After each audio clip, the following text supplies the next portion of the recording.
May God's name be glorified. Greetings to all my dear sisters, in the name of our Lord and Savior Jesus Christ, who is coming soon to take us with Him.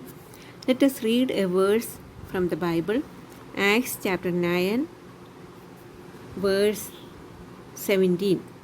Then Ananias went to the house and entered it. Placing his hands on Saul, he said, "Brother Saul, the Lord Jesus, who appeared to you on the road as you were coming here, has sent me so that you may once again and be filled with the Holy Spirit." Immediately, something like scales fell from Saul's eyes, and he could see again. He got up and was baptized, and after taking some food, he regained his strength. Saul wanted to destroy all Lord's disciples. He was planning to murder them, and he threatened them. In order to destroy them, he went to the high priest and asked them to give letters of permission, which they are willing to give because they also wanted to destroy the Lord's disciples. He wanted the letter so that if he found anyone, men or women of this faith, he can take them as prisoners to Jerusalem. As Saul and few men neared Damascus, a light from heaven flashed around him, and he fell to the ground, and he heard a voice say to him, "Saul, Saul, why do you persecute me?" Those who are persecuting God's children are persecuting God Himself. Saul asked, "Who are you, Lord?"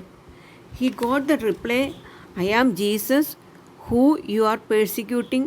And he said, "Now get up and go into the city, and you will be told what you must do."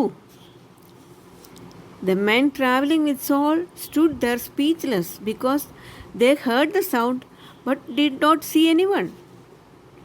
Not only that, after that Saul became blind. They all were afraid. He was not able to see, so they led him to Damascus. Saul then became the disciples of God, Lord, who he persecuted. God can change anyone.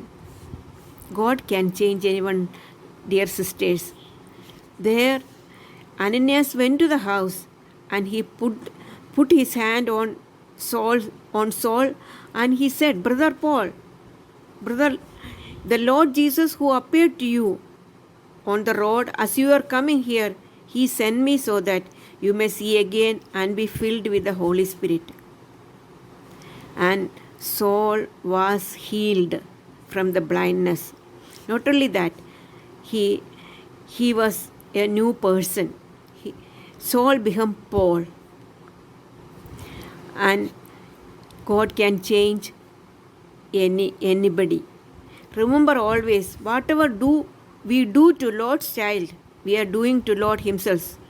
Saul was planning to persecute Lord's disciple, but here the Lord is saying, "I am the Jesus whom you are persecuting." Dear sisters, we can see that God can change anyone.